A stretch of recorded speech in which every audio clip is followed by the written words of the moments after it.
예수를 만난 여인들이기 때문에 4명의 여인을 만나려고 하는데요. 그래서 성경 구절도 4부분이 되어 있습니다. 근데 전체 내용이 너무 길기 때문에 추려두었습니다. 누가복음 7장 11절에서 13절을 제가 읽겠습니다. 그 후에 예수께서 나인이란 성으로 가실새 제자와 많은 무리가 동행하더니 성문에 가까이 이르실 때에 사람들이 한 죽은 자를 메고 나오니 이는 한 어머니의 독자요 그의 어머니는 과부라. 그 성에 많은 사람도 그와 함께 나오거늘 주께서 과부를 보시고 불쌍히 여기사 울지 말라 하시고. 두 번째 본문은 여러분들 읽어주셨으면 좋겠습니다. 시작.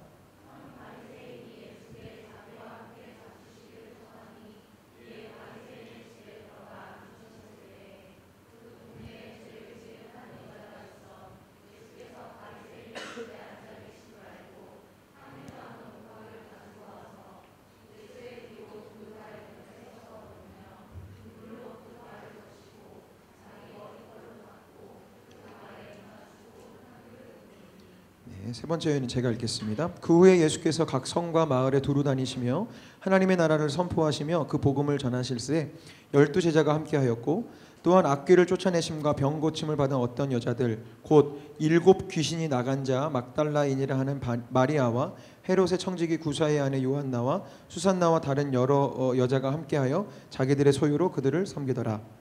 마지막 본문을 함께 읽겠습니다. 시작. 이에 12해를 혈루증으로 앓는 중에 아무에게도 고침을 받지 못하던 여자가 예수의 뒤로 와서 그의 옷가에 손을 대니 혈루증이 즉시 그쳤더라. 예수께서 이르시되 딸아 내 믿음이 너를 구원하였으니 평안히 가라 하시더라. 아멘. 이 본문들을 가지고 우리 계속 누가복음에서 예수님을 만났던 사람들을 통해 우리도 예수님을 만나고 있습니다. 그래서 예수를 만난 여인들이라는 제목으로 사람이 꽃보다 아름다움을 아셨던 예수님을 만나기를 원합니다. 요즘 여인들 때문에 대한민국이 참 골치가 아프죠. 자세한 이야기를 나누지는 않겠습니다. 아무튼 여인들 때문에 아주 기도가 절로 나옵니다. 그리고 미국의 유력한 대통령 후보도 힐러리 클린턴 여자죠. 여성 정치인, 여성 기업가, 여성 리더십 대단히 발전되었습니다. 우리나라 마찬가지고요. 전 세계 곳곳에서 여성들이 갖고 있는 리더십, 영향력 굉장히 큽니다. 그러나 성경이 쓰여질 당시에 여성은 잘 아시는 바대로 전혀 사람으로서의 대우를 받지 못했던 상황이었습니다. 대부분 성경을 연구하시는 분들이 아니기 때문에 어렴풋하게 그 시절에는 참 여자들이 힘들었겠구나라고 생각되시겠죠. 그래서 제가 자료를 찾아왔습니다. 이것은 저의 이야기가 아니고요. 그 시대의 이야기니까 저를 미워하지 않으시기를 지금 대부분의 자매님들이 왔어요. 오늘 제목 보고 형제님들이 안 올 거라고 예상을 했는데 오늘 유독 형제님들이 안 오셨네요. 예수를 만난 남자들이라고 한번 해야 될 텐데, 자, 그 당시 여성의 비참함을 우리 그 신앙 그 오해와 진실이라는 책이 있습니다. 좋은 책인데요. 여러분들도 청년들이라면 한 번쯤은 이렇게 사서 읽으시면 참 신앙의 가닥을 잡을 수 있는 좋은 책인데, 이 책에서 이 교수님이 이제 자료를 이렇게 찾아서 설명을 해주시는데, 유대 문화에서 유대교회에서 여성은 어땠냐면 역사가 요세푸스라는 사람은 이런 말을 했습니다. 율법은 여성이 남성보다 열등하기 때문에, 그러니까 여자가 남자보다 열등하기 때문에 남성들에게 복종해야 한다고 율법에 그렇게 가르친다라고 해석했어요. 유대 철학자인 알렉산드리아의 필론이라는 사람, 누군지도 모르지만 그 사람은 여자는 연약한 존재이기 때문에 집안의 격리된 생활을 사모해야 한다고 말했습니다. 당신의 현인, 지혜로운 사람으로 알려진 벤시라는 집회서라는 하나의 자기의 그 문서에서 이렇게 썼어요. 제 얘기가 아닙니다. 옷에서 좀이 나듯이 여자에게서는 여자의 심술이 나온다. 여자의 친절보다는 차라리 남자의 심술이 낫다. 여자는 치욕과 비난을 자아낼 뿐이다 라고 책에까지 기록했어요. 벌써 우리 자매님들의 표정이 심상치 않죠? 몇 번 제가 나비에서도 이야기하고 우리 시온성전에서 설교할 때도 했지만 또 유대문화에서 무슨 어려움이 있었느냐, 이혼이 쉬웠다는 거죠. 신명기 24장 1절에 수치되는 일이라는 구절을 자의적으로 해석하면서 거리에서 춤을 추거나 외간 남자와 대화를 나눠도 이혼 사유, 저녁 식사를 망쳐도 이혼 사유, 개한테 물린 상처가 회복이 안 돼도 이혼 사유, 보다 매력적인 여인을 만나도 그게 이혼 사유가 되는 어처구니 없는 상황이 당시의 유대 문화였어요. 남편이 나는 아내 때문에 수치되는 이러이러한 일을 당했습니다라고 제사장에게 가서 얘기하면 그럼 이혼하십시오. 너무나도 쉽게 아내를 버릴 수 있고, 여자들은 그 상황에서 자기의 이야기를 전혀 할 수 없는 그런 상황이 그 당시 여성들이었습니다. 공적인 회당은 10명의 성인 남성이 모이면 만들 수 있어요. 유대인들이 여러 이제 역사적인 상황들 때문에 그 가나안 땅을 떠나서 곳곳으로 이제 헬라 알렉산더 제국 속에서 여러 군데로 이렇게 디아스포라 되었습니다. 가는 곳곳마다 유대 남자 10명이 모이면 회당이라는 것을 만들 수 있었어요. 그런데 여자들은 아무리 모여봐야 회당을 만들 수가 없습니다. 아니요, 아예 카운트를 하지 않아요. 뭐 성경에도 심지어 복음서에도 여자들을 카운트하지 않은 부분들이 이렇게 있죠. 그 시대 문화였어요. 여성들은 분명히 세상의 반을 차지하고 있었음에도 불구하고 없는 존재였다고요. 여성들은 안식일 날 회당 예배에 참여할 수는 있었지만 본당은 남자들에게만 허락된 공간이었기 때문에 칸막이 뒤에서 혹은 뒷방에서 예배를 드려야 했습니다. 오늘날 비유하자면 지금 이 자리에는 손에 꼽을 만한 형제님들만 앉아 있고요. 수많은 자매님들이 지금 저기 에어로빅실에서 지금 연결해 놨거든요. 우리 아기 있는 분들 들으시라고. 저기서 예배 드리셔야 돼요. 말도 안 되죠. 그러나 안식일날 이렇게 뒷방이라도 예배 드렸으면 다행입니다. 아기를 갖고 있는 분들은요, 안식일날 아이를 업거나 안고 있는 것은 노동에 해당돼서 예배를 못 와요. 안식일에 애를 기어다니는 애를 걸려서 올 수는 없잖아요. 예배 못 드립니다. 여성들에게는 토라를 낭독하는 일이라든지 소리내서 기도를 하는 일이 허락되지 않았어요. 그러면 유대 문화만 그러지 않았을까? 워낙 종교적이고 율법적이고 하니까. 그렇지 않더라고요. 그리스 로마의 문화에서도 여성들은 참 비참한 삶을 살았습니다. 먼저 이제 그리스 문화가 있었고 그 후에 그 위에 로마 문화가 더 씌워졌는데, 그리스 문화는 어떤 문화가 있었느냐? 자신의 딸을 사춘기 이전에 결혼시키는 것이 팽배했던 문화였습니다. 딸이 사춘기가 되기 전에 빨리 시집을 보내는 거예요. 그리스 소년들은 7세가 되면 철학과 문학과 과학과 정치와 체육에 관한 교육을 다 받아요. 그리스 이런 도시국가, 뭐 아테나라든지 뭐 이런 국가들의 소년들은 7살만 돼도 워낙 뭐 학문이 발달된 문화와 나라였으니까요. 근데 소녀들은 전혀 교육받을 기회가 없었어요. 여성들은 남성에 비해 태생적으로 덕이 없다고 믿어왔고요. 도덕에 관한 양심이 여자들은 결여되어 있다고 그리스 문화는 그렇게 인식하고 있었어요. 데모스테네스라는 철학가 그냥 동네 그런 이상한 사람 아니고요. 철학가가 이런 말을 했대요. 즐거움을 위해서는 헤타이라이, 고급 창녀를 의미한답니다. 헤타이라이를, 나날의 유격을 위해서는 첩을, 그리고 적법한 아들을 얻고 충실한 가정부를 가지기 위해서 아내를 두었다 라고 하는 것이 그 당시에 그리스의 문화였고, 여성을 대하는 문화였고, 아내를 대하는 그 태도였어요. 사랑하고 함께 가정을 일구어가는 게 아니죠. 가정부가 필요하면 아내를, 나날의 유격이 필요하면 첩을, 즐거움을 위해서는 고급 창녀를 찾아라. 이것이 그 당시에 여성에 대한 인식이었습니다. 이제 로마 시대로 바뀌었는데요. 그 문화는 여전했습니다. 14세 즈음에 조혼, 일찍 시집 보내는 것은 여전히 성행했고요. 매춘은 매우 일상적인 직업이 되었습니다. 귀족이 아닌 경우에 이 점령을 당한 국가에서, 그런 민족에서의 여성들이 쉽게 할 수 있는 일이 매춘 말고는 없었대요. 왜냐하면 매춘은 당시에 가족이나 남편의 보호에서 제외된 여성들이 생존할 수 있는 거의 유일한 생계수단이었습니다. 생각해 보십시오. 로마 군대가 밀치고 들어와요. 그러면 내 남편이 전쟁에 나가서 죽죠. 내 아버지가 전쟁에 나가서 죽어요. 그럼 어떻게 돼요? 그 로마가 점령하면 보호해 주나요? 천만의 말씀이요. 아무도 보호해 주지 않아요. 이런 시대적인 문화를 갖고 있는데 여성이 무슨 수로 돈을 벌고 무슨 수로 경제 활동을 할 수 있겠어요? 그래서 할 수 있는 일들이 매춘이었던 것입니다. 이 모든 것들이 그 당시의 여성을 향한 시대적인 문화였고 상황이었어요. 우리가 상상하는 것보다 훨씬 더 심각한 상황이었습니다.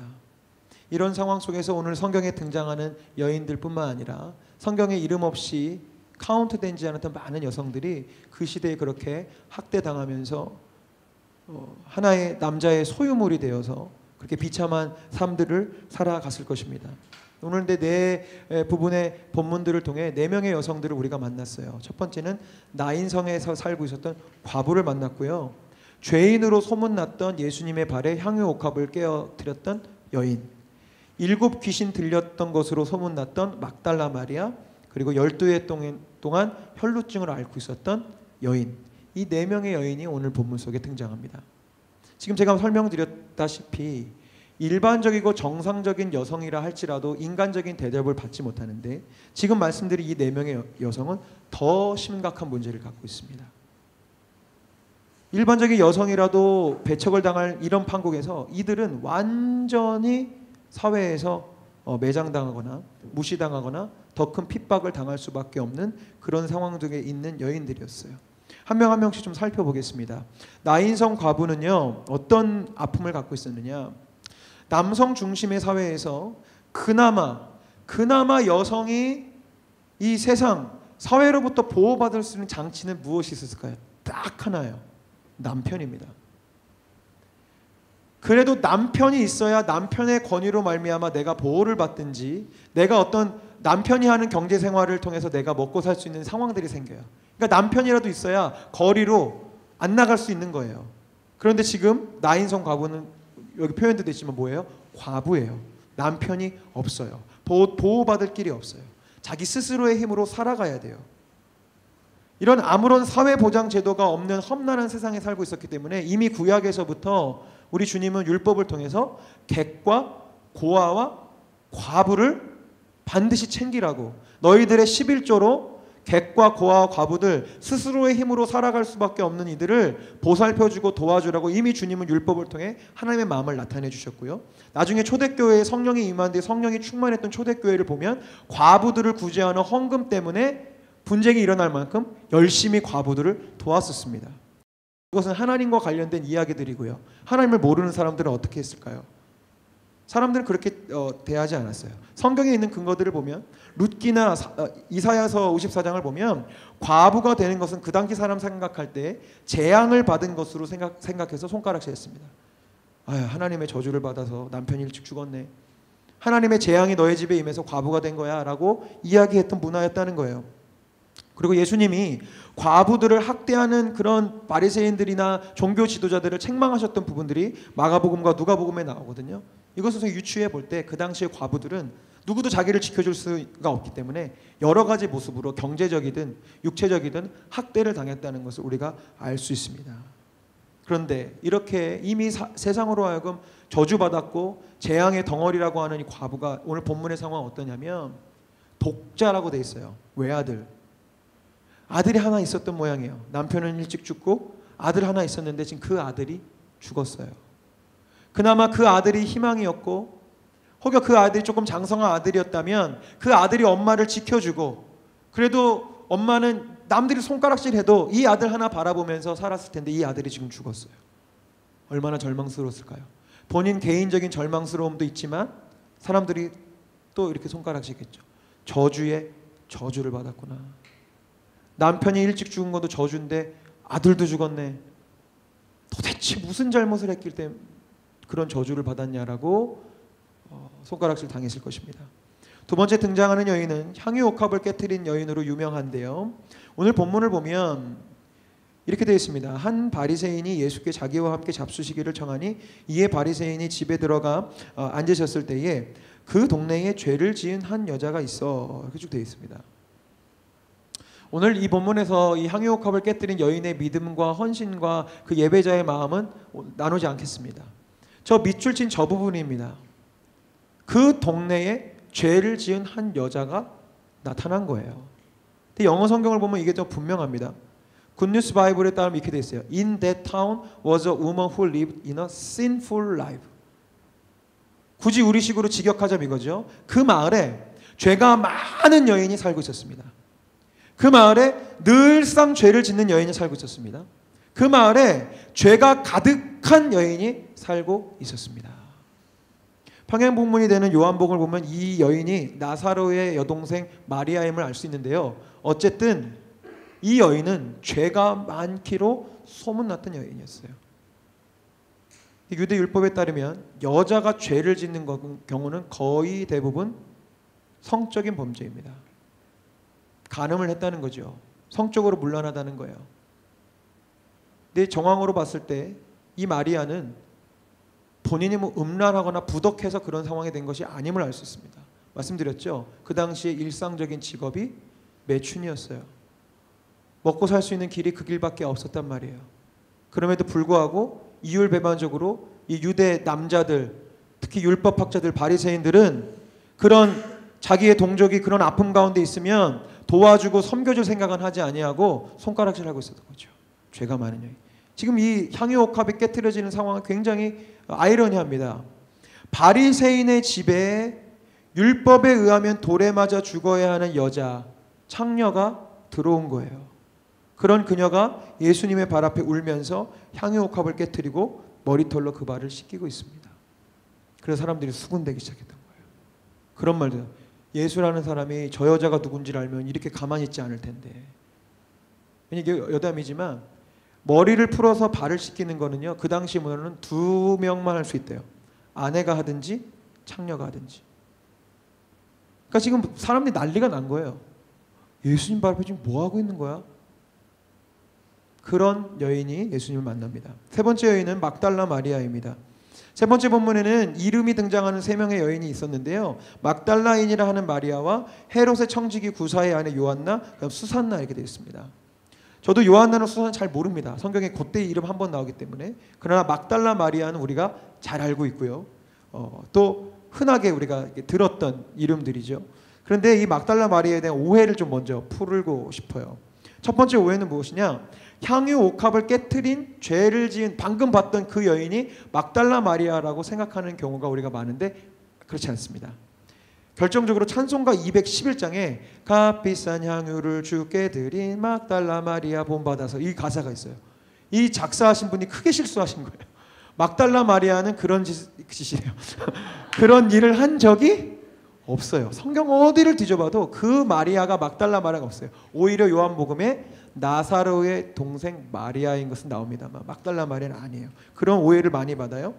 가늠하다가 현장에서 붙잡혀 사람들이 돌 던지려고 하는데 예수님이 땅바닥에 글을 쓰시면서 죄 있는 자가 먼저 절하루의 여인을 막달라 마리아라고 생각하기 쉬운데 그렇지 않아요. 이건 대부분 예수님 관련된 영화에서 그렇게 연출됐기 때문이에요. 곧 말씀드리겠지만 이 막달라 마리아가 이 문학적인 상상이 있는 분들에겐 제일 재밌는 여인인 것 같아요. 그래서 그렇게 가늠하다가 잡혀와서 예수님이 살리니 거기서 이제 막달라 마리아 감동해서 그 다음부터 제자가 돼서 막 따라다니는 막 장면들을 영화에서 많이 그려내거든요. 그렇지 않아요. 성경 어디에도 그 여인이 막달라 마리아라는 거 없습니다. 그냥 가늠하다 붙잡혀온 여인 이렇게 되어 있지. 그 다음에 세 번째 오해는 무엇이냐? 이제 성경 바깥의 오해들인데 중세시대 영지주의 이단들이요. 길게 설명드릴 수 없지만 영지주의는 이제 영적인 것, 지식적인 것이 선하기 때문에 예수님은 육체를 입고 오시지 않았다라고 주장했던 이단이었어요. 근데 이 영지주의자들이 자기들의 이 잘못된 의견을 전달하는 매개체로 막달라 마리아를 자주 삼았다고 합니다.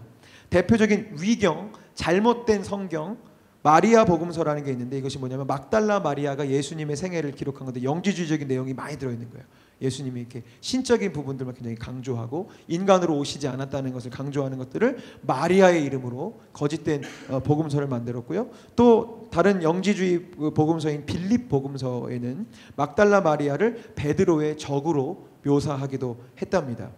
마지막 오해는 무엇이냐면 기독교 음해 음모론인데 막달라 마리아가 예수님의 숨겨진 아내라고 주장합니다. 무슨 소리인지 궁금하시면 오늘 집에 가셔서 다빈치 코드를 다운받아 보시면 제가 하는 얘기가 무슨 말인지 아실 거예요.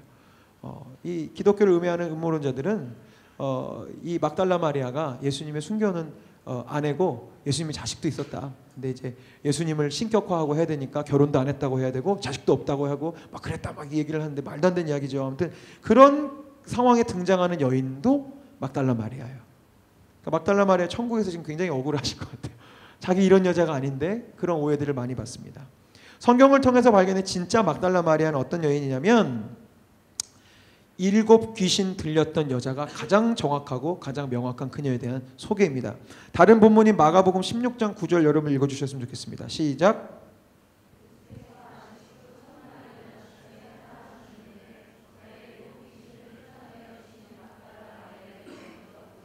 네, 7 귀신을 쫓아내어 주신 막달라 마리아. 그렇습니다. 막달라 마리아는요 심한 영적인, 심적인, 육체적인 고통과 절망 가운데 있었던 여인이에요. 그녀가 예수님을 만나기 전에 그녀 안에는 7 귀신이 있었고요. 7 귀신이 가득했다라고 성경이 계속 기록하는 것을 보아서 그것은 굉장히 그 동네의 유명한 이야기였을 거예요. 그렇지 않겠어요? 그 당시 지금처럼 뭐 대도시가 아니었을 텐데 귀신이 한둘도 아니고 7 귀신이 들어갔으니 얼마나 그녀의 모습이 처참했겠어요. 동네에서 저 7 귀신 들린 여자, 막달라 출신 말이야, 7 귀신 들렸어. 진짜 불쌍해. 그런 여인이었습니다. 이 막달라 마리아의 아픔에 대해 존 메가더 목사님이 하나님이 선택한 비범한 여성들이라는 책을 쓰셨는데요, 이렇게 설명하고 계시더라고요. 사탄은 7 귀신을 보내 그녀를 괴롭혔습니다. 사람들이 그녀를 위해 해줄 수 있는 일은 아무것도 없었습니다. 그녀는 귀신의 괴롭힘에 속박된 죄수와 다름이 없었습니다. 우울, 불안, 불행, 외로움, 자기 혐오, 수치, 공포를 비롯해 온갖 형태의 비참함이 그녀를 짓눌렀을 것입니다. 막달라 마리아는 소경이나 귀머거리, 정신병자 등 귀신의 역사에 휘말린 다른 희생자들만큼이나 혹독하게 고통받았을 것입니다. 그 다음 문장이 저의 마음을 이렇게 두드렸어요. 그녀의 상태를 자세히는 알 수 없지만 아마도 최소한 7가지 고통에 시달리며 늘 괴로워하며 살았을 것입니다. 최소한 7가지. 우린 남의 일이고 늘 성경의 일이어서 그냥 스쳐 지나가는 구절 한 구절이에요. 7 귀신 들렸던 막달라 마리아. 그럼 상상해 보십시오. 귀신이 하나가 들어와도 괴로울 거예요. 귀신 하나 때문에 간질의 현상이 일어나는 상황들을 예수님의 치유 사역 속에서 보게 되고요. 귀신이 들어와서 몸을 상하게 하는 일들도 보게 되는데 7 귀신이 들어왔어요. 이 메가더 목사님의 이 분석은 정확하다고 봐요. 저는 적어도 7가지 이상의 고통을 막달라 마리아는 받고 있었어요. 그랬던 여인이 예수님 만났습니다. 마지막 등장하는 여인은 혈루증을 앓고 있었던 여인입니다. 뭐 아시는 바대로 혈루증은 산부인과적인 질환이죠. 월경 이외에 자궁출혈이 나타나는 증상인데 이 여인이 얼마나 괴로웠을지, 건강과 육체의 문제로도 괴로웠겠지만 그 당시 문화 속에서 이 여인이 얼마나 괴로웠을지 율법을 소개해드리겠습니다. 레위기 15장 19절에서 28절 세 번역입니다. 제가 읽어드리겠습니다. 여자가 몸에서 피를 흘릴 때에 그것이 그 여자의 몸에서 흐르는 월경이면 그 여자는 일해 동안, 그러니까 일주일 동안 불결하다. 그 여자에게 닿는 남자는 모두 저녁 때까지 부정하다. 그 여자가 불결한 기간에 눕는 자리는 모두 부정하다. 그 여자가 앉았던 모든 자리도 부정하다. 그 여자의 잠자리에 닿는 남자는 모두 옷을 빨고 물로 목욕을 하여야 한다. 그 남자는 저녁 때까지 부정하다. 그 여자가 앉았던 자리에 닿는 남자는 누구나 옷을 빨고 물로 목욕을 하여야 한다. 그 남자는 저녁 때까지 부정하다. 그 여자가 눕는 잠자리든 앉는 자리든 어떤 남자가 그 자리에 닿으면 그 남자는 저녁 때까지 부정하다. 어떤 남자가 그 여자와 동침하면 그 여자의 불결한 상태가 그 남자에게로 옮아서 이래 동안 부정하고 그 남자가 눕는 자리도 모두 부정하다. 이렇게 되어 있습니다. 오해가 없으시기 바랍니다. 이 성경에 처음 주님이 주실 때 이 부정하다는 건 잘못됐다가 아닙니다. 온전하지 않다는 거예요. 또 오해가 없으시면 온전하지 않으니까 뭐 문제가 있다는 뜻이 아니고요. 정상적인 상태가 아닌 것에 대해서 여러 가지들을 부정하다라는 표현으로 성경은 나타내고 있어요. 피부병이 나도 부정하다. 몸이 다리가 부러져도 부정하다. 근데 저는요, 오늘 말씀 묵상하면서 왜 주님이 이렇게 하셨을까? 왜 눕는 자리도 부정하고 앉았던 자리도, 그러니까 결론을 말하면 지금 월경 중에 있는 여인은 웬만하면 누구를 만나지 말라는 그런 뉘앙스예요. 근데 가만 보면 저는 오히려 이래서 그 당시 여인들이 참 여러 가지로 일도 많고 힘들었을 것이고 지금 같지 않았을 텐데 그런 모든 위생적인 상황들이 오히려 주님께서 여인들을 그 기간에 좀 쉴 수 있게 만들어 주신 것은 아닐까라는 생각을 그냥 나름대로 해보았습니다. 왜냐하면 주님은 율법을 주신 데는 분명히 하나님의 마음이 있길 마련이거든요. 근데 문제는 우리인 거죠. 이 율법을 이제 남자들이 자의적으로 해석하기 시작하고요. 그런 여인들을 늘 부정하다, 불결하다 이렇게 하기 시작하는 겁니다. 근데 월경의 경우는 괜찮죠. 이래가 지나면 다시 정상적인, 성경에 따른 정상적인 상태가 될 수 있으니까. 그런데 그 다음 문제는 성경에부터 나온 이 25절이에요. 어떤 여자가 자기 몸이 월경 기간이 아닌데도 여러 날 동안 줄곧 피를 흘리거나 월경 기간이 끝난 줄곧 피를 흘리면 피가 흐르는 그 기간 동안 그 여자는 부정하다. 몸이 불결할 때와 같이 이 기간에도 그 여자는 부정하다. 그 여자가 피를 흘리는 동안 눕는 자리는 모두 월경기간에 눕는 잠자리와 마찬가지로 부정하고 그 여자가 앉는 자리도 월경기간에 앉는 자리가 부정하듯이 모두 부정하다. 누구나 이런 것들에 닿으면 부정하다. 그는 옷을 빨고 물로 목욕을 하여야 한다. 그는 저녁 때까지 부정하다. 그러나 흐르던 피가 멎고 나서도 정하게 되려면 그 여자는 이래 동안 기다려야 한다. 그런 다음에 정하게 된다. 이 율법의 시대를 살고 있어 이 혈루증을 알고 있었던 여인, 결론만 말씀드리면 12년 동안 부정한 취급을 당했어야 합니다. 마음대로 앉지도 못합니다. 마음대로 눕지도 못합니다. 남편이 있었는지 없었는지 모르지만 아마 남편이 이런 이혼이 쉬운 시대였으면 버렸겠죠. 자기의 잘못으로 찾아온 질병이 아님에도 불구하고 율법주의가 팽배했던 그 유대의 시대와 남편으로부터 버림받고 쉬운 그 구조 속에서 이 여인은 정말 비참한 그런 상황 속에 있었을 거예요. 이런 상상도 해볼 수 있겠죠. 그냥 꽁꽁 잘 숨기고 아무 문제가 없는 여인처럼 살면 되지 않겠나. 근데 성경 얘기해요. 그 여인이 모든 재산을 의사에게 탕진했다고. 그만큼 이제 소문이 다 난 거예요. 그러니까 이 여인은 어딜 가나 부정한 여인. 만나면 안 되고 몸이 닿으면 안 되고 그녀가 앉았던 자리들은 앉으면 안 되고 무슨 괴물인 마냥 마녀인 마냥 그런 취급을 당했던 것이죠. 지금 말씀드린 이 4명의 여인들은요 모두가 세상에서 버림받았고 세상에서 존귀하게 여겨주지 않았고 여기 필요도 없었다고 인식되던 그런 여인들이었습니다. 다시 정리하면 나인성 과부는 저주의 저주를 받았던 여인이었고요. 창녀 마리아는 죄가 많기로 소문난 여인이었고요. 막달라 마리아는 7 귀신이 들렸다는 그 문제로 소문이 났던 여인이었습니다. 혈루증 앓던 여인은 닿기만 해도 모든 것을 부정하게 만들어버리는 무시무시한 존재였죠. 이 4명의 여성들은 그 당시 사회에서 감당할 수 없었던, 말씀드렸던 대로 마녀 취급을 당했을 거예요. 오늘의 결론처럼 우리 주님은 그 한 명 한 명의 여인들을 하나님의 자녀로 태초에 아담의 갈비뼈로부터 귀하게 창조하셔서 내 뼈 중에 뼈요 살 중에 살이로라고 그렇게 사랑받았던 그 첫 여인의 형상은 다 없어져 버리고 세상에서 저주받고 따돌림 당하고 손가락질 당하는 그런 여인들이 되었습니다. 사람인데 사람 취급을 받지 못했어요. 저주받은 것 아닌데 저주받는 자라는 소리를 들어야 했습니다. 고침을 받아야 되고 치료가 필요하고 회복이 필요한 사람인데 죗값이라는 이유로 정당한 치료를 받지 못했어요. 먹고 살 길이 그 길밖에 없어서 그렇게 살았을 뿐인데 세상 사람들은 죄가 많은 여자, 음란한 여자, 정욕에 빠진 여자라고 그런 소리를 들어야만 했어요. 오늘 제목처럼 그녀들은 길가에 핀 꽃과 풀보다도 더 귀한 존재들이었음에도 불구하고 그 당시 사람들은 차라리 꽃과 풀을 더 귀하게 여겼지 이 여인들을 귀하게 여기지 않았습니다.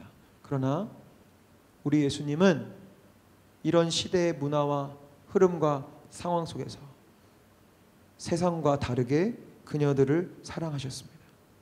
불쌍히 여기셨고요. 그 믿음을 귀하게 여기셨어요.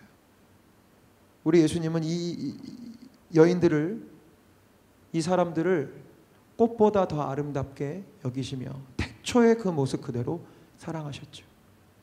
제가 오늘 예배를 페이스북에 올리면서 이런 글을 썼습니다. 이 세상의 반은 여인인데 예수님이 오셨던 그 시절 세상의 반은 사랑받지 못하고 있었습니다.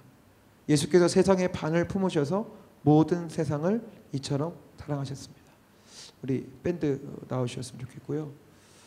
제가 오늘 이 말씀을 준비하는데 이 찬양이 생각났어요. 여러분들이 잘 아시는 찬양일 텐데 십자가에서라는 찬양이 생각이 났습니다. 가사가 이렇게 되어 있습니다. 십자가에서 그는 내 이름 바꾸셨네. 십자가에서 그는 내 이름 바꾸셨네. 고아에서 아들로, 거절에서 용납으로, 죄인에서 의인으로 바꾸어 주셨네. 저주에서 축복으로, 원수에서 연인으로, 창기에서 신부로 바꾸어 주셨네. 오늘의 결론은 아주 간단합니다. 우리가 세상의 소리에 집중하고 세상이 나를 어떻게 바라보고 있는지, 세상의 문화 속에서, 세상의 틀 속에서 나를 놓고 보면 늘 나는 언제나 문제가 있고 하나님의 저주를 받고 재앙을 받은 인생처럼 보일 거예요. 오늘 제가 설명드린 이 문화에서는 여성이 그런 취급을 당한 문화였지만, 지금은 예를 들자면 가난하면, 못생기면, 능력을 갖추지 못하면, 좋은 회사를 다니지 못하면, 옷이 멋있지 않으면 이라는 어떤 그런 틀들로 우리의 존재 가치를 매기게 할 겁니다. 그러나 여러분, 그렇지 않습니다. 우리 주님은 십자가에서, 우리 예수님은 그 사랑으로 우리를 다시 새롭게 만드셨어요. 세상은 그녀들을 창녀 취급했고 저주받은 자로 취급했지만 주님은 절대 그렇게 취급하지 않으셨습니다. 사랑하셨고 회복시키셨고 그 믿음을 귀하다 여기셨고, 그 믿음이 성경에 기록돼서 그 어떤 남자들보다도 더 귀한 믿음의 본이 되게 하셨습니다. 이 찬양은 여러분들의 마음속에 새기시기 원해요. 십자가에서 주님은 내 이름을 바꾸셨습니다. 십자가에서 주님은 내 인생을 바꾸셨습니다.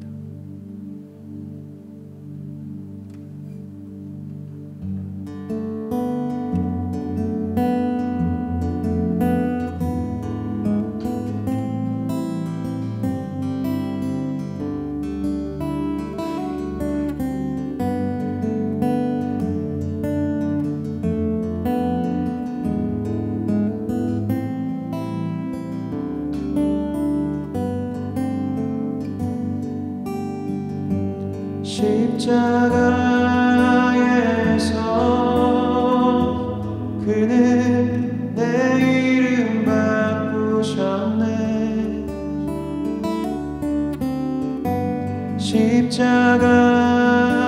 십자가에서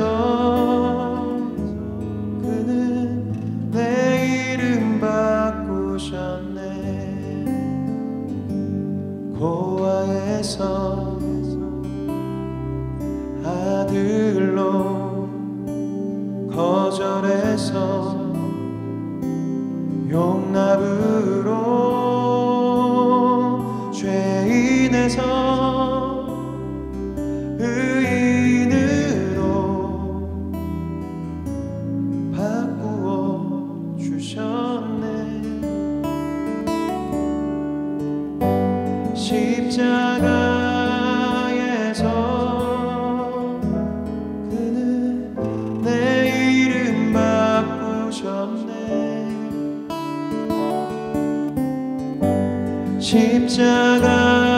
십자가에서 그는 내 이름 바꾸셨네. 저주에서 축복으로, 원수에서 연인으로, 장기에서 신부로 바꾸어 주셨네.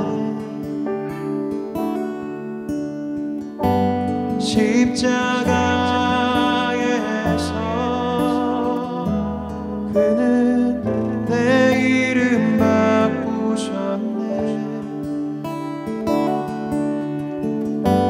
십자가에서 그는 내 이름 바꾸셨네.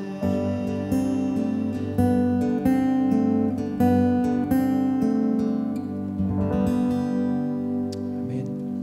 십자가에서 우리 예수님은 우리 이름을 바꾸셨습니다.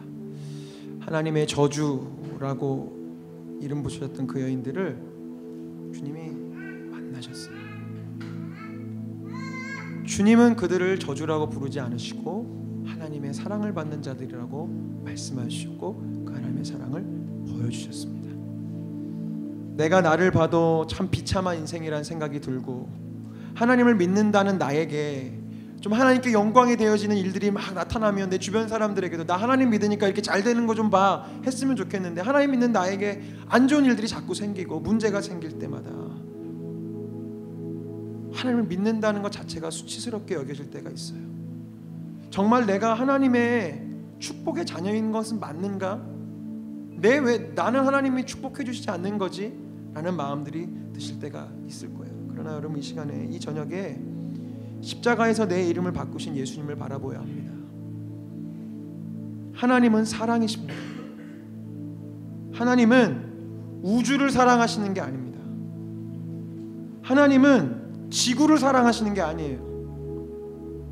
우리 착각하고 있어요. 하나님은 뭐 어마어마한 무슨 세상을 사랑하시는 게 아니고요, 나를 사랑하시는 거예요.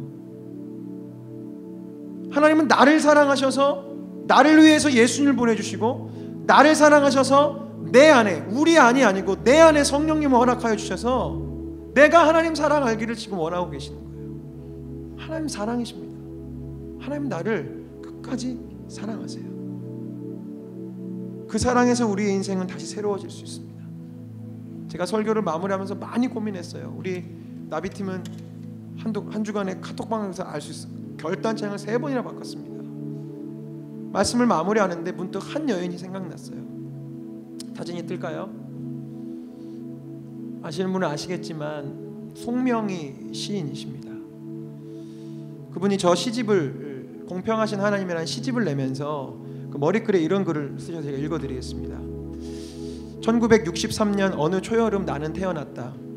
어머니의 양수가 터져 9달 만에 세상에 나온 나는 여물지 못한 계란처럼 힘없이 살다가 생후 일주일쯤 지난 날 의사의 실수로 하루 저녁 동안 숨이 멈추었다. 그래서인지 나는 뇌성마비 장애인의 삶을 살게 되었다. 자유롭지 못한 몸과 가난한 집안 살림에 여러 가지 억누르는 환경들이 나를 날마다 서글퍼했지만 그 속에서 17세의 방황과 설레이던 가슴으로 하나님을 만나서 살아갈 목표를 가졌다. 초등학교 문턱조차 밟지 못한 나에게 하나님은 시를 불러주셨다. 1985년 매스컴을 통해 나는 세상에 알려졌고 저서 25권을 써 하늘의 시인으로 불려졌다. 그러나 무리한 활동으로 목 디스크를 얻어 전신 마비가 되었고 온몸의 통증으로 여전히 시달리고 있다.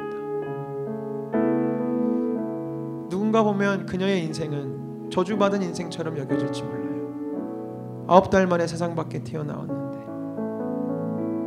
의사의 실수로 뇌성마비가 되고 주님 주신 사역 때문에 열심히 사역하다가 목 디스크가 차서 이제 움직일 수조차 없는 더 큰 고통 가운데 임했을 때 이 시인 송명희 선교사님은 1985년에 고백했고 그것이 찬양이 되었던 공평하신 하나님을 여전히 고백하면서 저 시집을 하면서, 제가 다 읽진 않았지만 그런 고백을 합니다. 그때는 사실 시를 적고 노래로 많이 불려졌지만 자기도 하나님이 얼마나 공평하신 분이신지 잘 알지 못했습니다. 그러나 수십 년을 지내오면서 세상은 하나님이 공평하지 않다고 얘기하고 하나님이 누구는 더 사랑하고 누구는 덜 사랑하신다고 이야기하는 것 같지만 하나님은 우리 한 사람 한 사람을 얼마나 공평하게 사랑하시는지, 죄인이라서 사랑 안 하고 의인이라서 사랑하는 것이 아니라 죄인이든 의인이든 공평하게 사랑하시고, 연약하든 강건하든 하나님은 공평하게 사랑하시고, 남자이든 여자이든 하나님은 공평하게 사랑하시고, 가난하든 부하든 하나님은 공평하게 사랑하신다는 것을 이제 나는 고백할 수 있노라고 이야기하셨습니다. 그래서 오늘 이 결단 찬양을 우리가 부르고 싶어요.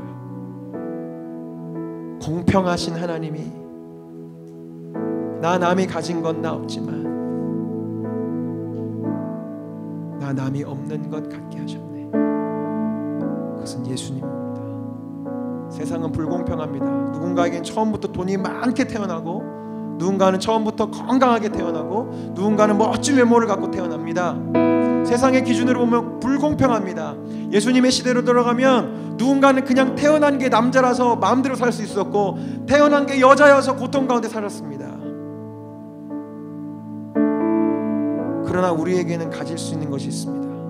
그것은 예수님, 남이 못 보았던 예수님, 남이 알지 못했던 예수님, 나를 끝까지 사랑하시고 나를 포기하지 않으시고 하나님의 계획과 하나님의 그 부르심대로 나를 빚어가시고 우리 안에 착한 일을 시작하셔서 예수 그리스도의 끝날까지 이루어 가실 그 예수님을 알게 된다면 우리의 인생은 새로워질 수 있습니다. 우리 그 믿음으로 결단하면서 찬양하시겠습니다.